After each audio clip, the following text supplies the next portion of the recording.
Bengal safe Murshidabad জেলায় ফার্নিচারের জগতে এক পরিচিত ও প্রতিষ্ঠিত নাম। বেঙ্গল সেফ ৫৭ বিবি সেন রোড, বহরমপুর, মুর্শিদাবাদ। ইসলামপুর থানার চোখের সামনে দিয়ে কিছু অসাধু মাটি মাফিয়া অবৈধভাবে মাটি কেটে ট্রাক্টর বোঝাই করে নদী পেরিয়ে ঢুকে যাচ্ছে অন্য প্রান্তে। অভিযোগ উঠেছে পুরো ঘটনাটি ঘটলেও ইসলামপুর থানার পুলিশ ছিল নীরব। আর ঠিক সেই সময় রীতিমতো পাল্টে যায় চিত্র। নদী পার হওয়ার পরে রানীতলা থানা এলাকায় প্রবেশ করতে না করতে হানা দেয় রানীতলা থানার পুলিশ। বারিয়ানগর ফুটবল মাঠের কাছে চোখ ধাঁধানো তৎপরতায় পুলিশ একসঙ্গে ৬টি ট্রাক্টর আটক করে। ঘটনাস্থল থেকে ২টি ট্রাক্টরের চালককে গ্রেপ্তার করা হয়। পুলিশ সূত্রে খবর, ধৃতদের বিরুদ্ধে ইতিমধ্যে কেস রেজিস্টার করে আইনি প্রক্রিয়ায় লালবাগ মহকুমার আদালতে পাঠানো হয়।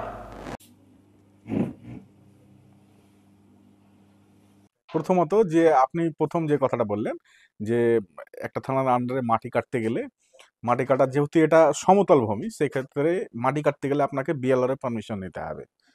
পারমিশনের পরেও যদি আপনি মাটি কাটতে যান, তাহলে আপনাকে যে নিম্নলিখিত যে থানাগুলি আছে, আপনার নিজস্ব থানা, সেখানে আপনাকে ইনফর্ম করতে হবে আইন শৃঙ্খলার যে বিষয় আছে সেক্ষেত্রে। এবার আপনি সে থানায় আপনি মাটি কাটছেন, আপনার বিএলআরও জানে না, আপনার থানার ওসি জানে না। হ্যাঁ, আপনি যে থানার কথা বললেন, আপনি যে মোহনপুর এলাকাটা, সেটা হলো রানীনগর 1 ইসলামপুর থানা। ইসলামপুর থানার ওসি যিনি আছেন নির্মল দাস, তাহলে নিশ্চয়ই তিনি নাকে তেল দিয়ে ঘুমাচ্ছেন।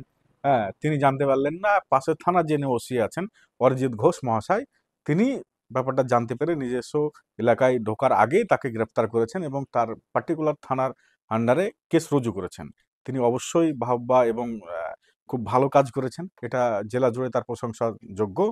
এবং যিনি বর্তমান এসপি আছেন, তিনি এটা অবশ্যই চোখে রাখছেন যে ইললিগাল ভাবে, অবৈধভাবে যে মাটি কাটাগুলো চলছে, তার প্রতি যে মানুষের যে ক্ষোভ, সেটা যেন বাড়তে না পারে, সেজন্য আইন শৃঙ্খলা বাহিনী সর্বদাই তৎপর আছে, সেটা তিনি প্রমাণ করলেন। তার জন্য তেনাকে অবশ্যই ধন্যবাদ। আপনি ভবিষ্যতে আরো এই বিষয়ে আরো কঠোর পদক্ষেপ গ্রহণ করবেন, এই বিষয়ে আমরা নিশ্চিত। আমার ইসলামপুর থানা যিনি আছেন ভারপ্রাপ্ত আধিকারিক এবং যারা সহযোগিতা আছেন, সেকেন্ড কমান্ড এন্ড যারা ছোট বাবু আছেন, যারা অফিসার আছেন থানার, তাদের সকলের প্রতি আমার সমবেদনা এবং তাদেরকে আমি অ্যাক্টিভ হওয়ার জন্য বলছি।